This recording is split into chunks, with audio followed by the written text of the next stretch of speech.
Pas les choses, Mathieu, quand Bruno Retailleau dit on ne peut plus parler de la Shoah, enfin les difficultés qu'on connaît, c'est effectivement un véritable problème dans la façon d'appréhender l'antisémitisme. Je crois que ce qui se passe est assez terrible, parce que ce n'est pas qu'en France.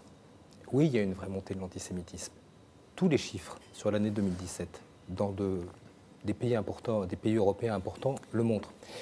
En Allemagne, hier, il y a une ancienne déportée d'Auschwitz, 94 ans, qui est montée à la tribune du Bundestag pour dire attention, il y a des choses qui se passent en Allemagne qu'on n'avait pas vues depuis très longtemps. Quand on regarde ce qui se passe en Suède, dans une ville comme Malmö, où il y a des manifestations qui ont complètement dégénéré, où on a de réels problèmes. Quand on voit ce qui se passe aussi en Belgique, on regarde qu'en France, effectivement, on a un antisémitisme qui continue d'exister. Quand on regarde les derniers chiffres, oui, alors on va regarder, ça joue, un nombre d'insultes qui baisse, mais un nombre d'agressions, entre guillemets, qui peut être stable ou qui augmente un petit peu.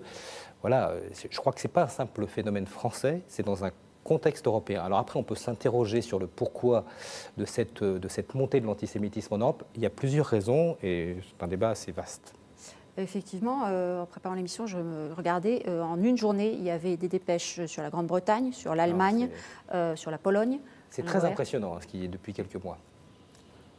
Non, mais on explique depuis assez longtemps, en fait, on va dire depuis le milieu des années 80, ce qu'est la nature d'une désagrégation de ce qui faisait l'espace qui permettait de vivre dans un espace commun tout en ayant son identité, au bénéfice de mon identité. D'abord, l'espace commun après. Et donc, ça a commencé dans les années 80, ça n'a rien à voir avec les élections, d'ailleurs, c'est un phénomène.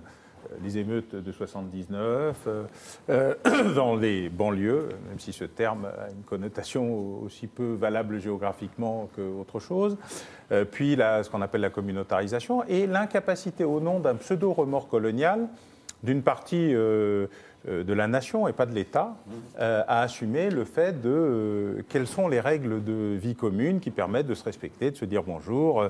Voilà. Et alors en même temps qu'on a des poussées assez intéressantes sur la reconnaissance des minorités, la lutte contre les violences contre les femmes, la réintégration de l'espace, par exemple mariage pour tous, homosexualité, etc. En même temps, on a une désagrégation sur ce qui est le communautaire au nom d'un mélange extrêmement développé, auquel on n'a porté aucune attention intelligente, sur antisémitisme / antisionisme, qui est un débat qu'on connaît depuis qu'il y a une gauche antisémite. Vous avez Alexis Lacroix qui vient de ressortir un J'accuse, je crois, extrêmement intéressant et qui rappelle très bien les sources de cette réalité, de la même manière qu'il y a une droite antisémite, et en même temps une partie de ces antisémites qui sont pro-Israël parce qu'ils sont anti-arabes, et donc ces mélanges, cette espèce de chaos général, et aucune ligne directrice avec une vraie démission d'ailleurs, notamment dans le secteur éducatif, le débat entre éduquer ou instruire, qui est un débat permanent, mais sur lequel l'État a décidé un jour qu'il fallait laisser les pédagogues choisir et pas la logique de ce qu'était l'instruction publique. Et à un moment, la sous-traitance généralisée amène à ce qu'il n'y ait plus de cohérence. Et je suis d'accord avec Alexis. Alors, sur la punition, j'ai un point de vue qui est la prison n'est pas la réponse à tout et le code pénal qui est prison pour tous n'est pas une solution. Mais la punition éducative, la capacité à réintégrer les fondamentaux, les sifflements de l'après-Charlie, la difficulté, effectivement, non seulement à parler de la Shoah, mais même à discuter du sujet, le contournement du conflit israélo-arabe, parce qu'on n'y arrive plus, donc on n'en fait plus, tout ça a amené une logique qui se retrouve partout, car si l'État, au sens de ce que sont ses valeurs, notamment celles dites de la République, n'est plus en situation d'affirmer que, voilà, ça c'est ce qu'on doit discuter, et donc à partir de là, on peut avoir des avis différents, mais sur le ligne, comme il y a des avis trop différents, on n'en discute plus et on attend que ça bouillonne. Et puis le dernier sujet, celui qu'on n'a pas vu. Je regardais ça avec beaucoup d'intérêt sur l'effet secondaire de l'expansion des chaînes satellitaires de propagande. Je ne parle pas d'information, je dis bien de propagande extrêmement orientée, qui ont remplacé en arrière-fond ce qu'était soit l'absence de télévision, soit la radio, etc. Et le fait que nous avons décidé de ne plus exercer aucun contrôle sur ce qui se déverse, nous publions la parabole est devenue un outil d'antisémitisme virulent Et il suffit de Mais ça regarder remonte d'ailleurs déjà à un certain nombre. quelques Oui, mais années. nous les avons tolérés, c'est nous qui leur donnons leur licence d'exploitation. Donc on ne peut pas à la fois se plaindre de ce qu'on tolère, puis expliquer qu'on doit le tolérer parce que c'est la différence de point de vue. Car je rappelle, en France, à la différence des États-Unis, l'antisémitisme, le racisme et la xénophobie sont des délits. On n'est pas dans un pays de deuxième amendement. On le serait. On pourrait avoir un autre débat sur la nature de la confrontation avec ça. Dans ce pays, on est censé assumer et affirmer une position. L'État a décidé de faire le deuxième amendement sans le dire, en se protégeant derrière une espèce de curiosité où toutes les opinions se valent. Premier amendement. Le deuxième amendement, c'est les armes à feu. Oui, mais ça fait partie. C'est le premier amendement, la liberté d'expression. Sur le côté, ce que disait Le Boer, Pas incompétent dans tous les domaines. L'État a abandonné son rôle dans la... Écoutez, dans la première partie de l'émission, l'excellent Alain Boer faisait reproche aux politiques en général et aux ministres en particulier de parler à tort et à travers. C'est pas ce que j'ai dit. Bon. J'ai dit que dans l'ambiance générale, il n'était pas anormal qu'elle ait parlé à tort et à Voilà, travers. mais que c'est dans une ambiance générale fâcheuse. Voilà, donc. Là, Emmanuel Macron, le président de la République, a immédiatement fait un commentaire sur l'acte antisémite ignoble. Il ne l'aurait pas fait, on le lui aurait reproché. Cela étant... Donc on ne peut pas, on ne peut pas dire mais qu'il se taise, qu'il arrête de parler tout le temps, et soit à un moment donné, sur la cause des femmes, dire c'est impossible, il faut qu'il y ait une grande déclaration, soit qu'est-ce qu'il attend pour nous faire un discours sur la laïcité, soit mais comment est-il possible qu'il ne commente pas, etc. C'est un peu un sophisme, ce que vous faites là. Parce que c'est pas la même chose de parler d'un phénomène général qui engage l'avenir de notre société et qui fait que des violences s'exercent toujours contre la même communauté et en fait souvent en provenance de d'une autre communauté, et entrer dans les détails de savoir si monsieur a tué madame parce que madame était méchante ou madame a tué... Enfin, c'est pas la même chose. Je ne dis pas que c'est la même chose. Je dis que les hommes politiques, que je vais un instant défendre après avoir, je vous signale tout à l'heure, critiqué l'intrusion dans l'affaire judiciaire elle-même. Ne me reprochez pas la moindre complaisance. Je dis qu'ils sont sollicités en permanence pour donner leur avis sur tout. Et qu'il y a des cas où c'est légitime qu'ils le fassent et d'autres pas, c'est tout. Que peut l'État? C'est ça votre question. Et qu'est-ce qu'il peut? D'abord, il peut utiliser des mots. Et justement, ce n'est pas négligeable que le président de la République, sur un gosse de 8 ans qui est agressé de façon antisémite, se soit immédiatement exprimé. Il peut, et j'imagine que le ministère de la Justice le fait, donner des lignes directrices de politique pénale disant qu'il faut poursuivre systématiquement en cas d'agression antisémite. Et ça, j'imagine que c'est fait. Est-ce qu'il peut aller plus loin et, par exemple, comme l'a suggéré Alain Boer, réglementer, voire interdire des chaînes satellitaires de propagande à dimension pour part antisémite? Voilà une vraie question qu'il faut étudier et traiter.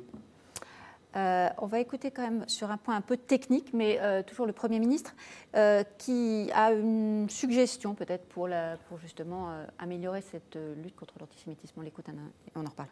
Lutter contre le racisme et l'antisémitisme, c'est évidemment avoir le courage de nommer les choses. Le courage d'affirmer, de reconnaître que oui, il existe une nouvelle forme d'antisémitisme violente et brutale qui s'exprime de façon de plus en plus ouverte sur notre territoire. Il existe au Royaume-Uni notamment la possibilité pour celui qui porte plainte de qualifier lui-même l'infraction. J'ai demandé à ce qu'on évalue la portée de cette possibilité qui pourrait être offerte.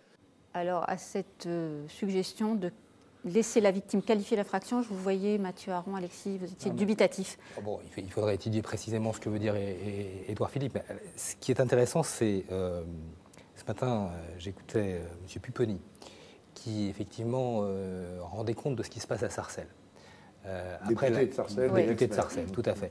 Et après l'agression dont a été victime ce garçon, il rappelait qu'il y avait eu une agression, effectivement, contre une autre personne de la communauté juive il y a 3 semaines. Et il notait que dans les 2 agressions, il y avait eu quelque chose d'assez singulier, c'est qu'il n'y avait pas eu de phrase prononcée. C'est-à-dire que les agresseurs, comme c'est arrivé souvent par le passé, envoyaient des insultes, des injures à caractère antisémite. Et que c'était effectivement les injures à caractère antisémite qui permettaient ensuite de qualifier comme agression. C'est comme, et notait-il, on est face à quelque chose de compliqué, puisque c'est comme si les agresseurs avaient compris qu'il ne fallait plus procéder comme ça pour ne pas se voir reprocher ensuite. Le caractère antisémite. Donc, je ne sais pas si c'est à ça que fait allusion Édouard Philippe, mais on voit la complexité dans laquelle on est. Alors, effectivement, on peut toujours dire le gouvernement doit faire ceci ou cela. Je pense que ce gouvernement, comme d'autres gouvernements avant, prend cette question au sérieux, me semble-t-il. Ce qui est important par rapport à ce qu'a dit Alain Boer, c'est que dans la déclaration d'Édouard Philippe, c'est qu'on n'est plus dans le déni. C'est qu'il dit très clairement... Oui, c'est là. Mais, Alexis, vous allez dire qu'il n'emploie pas les mots. Non, mais je veux dire, d'abord, le nouvel antisémitisme, moi, ça fait quand même 20 ans, au moins 15, qu'on fait des papiers pour dire qu'il y a un nouvel antisémitisme. Non, ça va, il est plus nouveau, le nouvel antisémitisme. Mais là, vous chicanez. Non, je ne chicane pas. Mais écoutez, parce qu'il a toujours... Pendant des décennies... Alors, attendez, écoutez. À la fin du 19e siècle et au début du 20e siècle, vous avez eu un antisémitisme à gauche, ouvrier, prolétaire, enfin pro-prolétaire, etc., très fort. Ensuite, l'antisémitisme en France, aussi bien dans l'entre-deux-guerres que sous Vichy, était l'apanage d'une certaine droite et d'extrême droite. Il y a eu un antisémitisme l'apparition d'un antisémitisme d'extrême gauche, notamment dans certains quartiers, etc., c'est un phénomène nouveau si on regarde de loin. C'est pas d'extrême gauche. C'est pas l'extrême gauche qui aujourd'hui est antisémite dans les quartiers. Je vous dis pas qu'il y a d'extrême gauche ou dans des quartiers. Mais la vérité, elle est là. Mais ça fait quand même combien de temps que ça dure?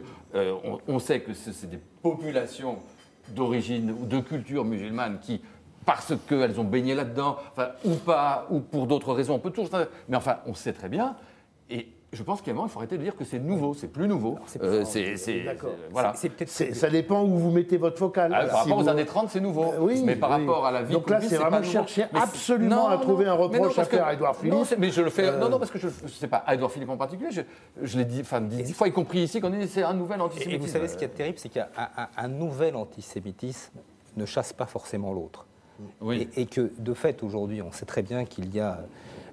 cet antisémitisme provient de différents mouvements politiques, de différentes histoires politiques, de différentes cultures. On le sait, effectivement. Vous avez raison. On a fait nouveau ne vaut pas exonération, c'est ça que je veux dire. Donc on ne dit pas ça pour exonérer. Je pense bien qu'il n'y en a pas. Après, vous pouvez dire, en effet, arrêtons avec le mot nouveau, mais ce n'est pas si grave que ça. Ce qui est intéressant, je crois, c'est qu'il y a une gradation qui, elle, est nouvelle. L'enlèvement avec torture en vue d'assassinat, parce que, je cite, le jeune vendeur d'un magasin de téléphone est un juif, donc il est riche. L'assassinat de la vieille dame, qui elle-même, Halimi, malheureusement, les noms sont identiques, dans un coup de folie, où il y a un désaccord considérable entre le parquet et l'instruction sur est-ce que ça c'en est un ou pas, alors que, alors là, côté mots, on a été abreuvé. Mais on est dans la folie, l'excuse, l'irresponsabilité. Mais il est quand même pénalement responsable, l'agresseur. Oui, mais il y a un débat sur la nature antisémite, alors que là, les mots sont prononcés. Et je dis plus, je n'insulte plus parce que je vais y échapper, non pas à la poursuite, mais à la gravité de la poursuite, parce que la qualification amène des éléments plus graves. Il y a des processus de contournement et d'aggravation qui ne peuvent pas être sous-estimés. Alors, ce n'est pas l'occupation et les camps de la mort, mais dans le processus générique qui amène des poussées, puis des retombées avec un antisémitisme que je qualifierais d'ordinaire, de type blague graveleuse, etc., jusqu'à l'agression avec torture, assassinat, on est dans une phase haute de ce qu'on a connu jusqu'à présent. Alors je suis d'accord, il n'est pas nouveau, mais il est plus élevé que d'habitude. Eh bien, merci pour ce débat qu'on est obligé de conclure maintenant avec la réponse à la question Twitter. Vous êtes 65% à estimer que le gouvernement ne fait pas le maximum pour lutter contre l'antisémitisme. Merci beaucoup à tous les quatre et à demain pour un nouveau point de vue qui sera présenté par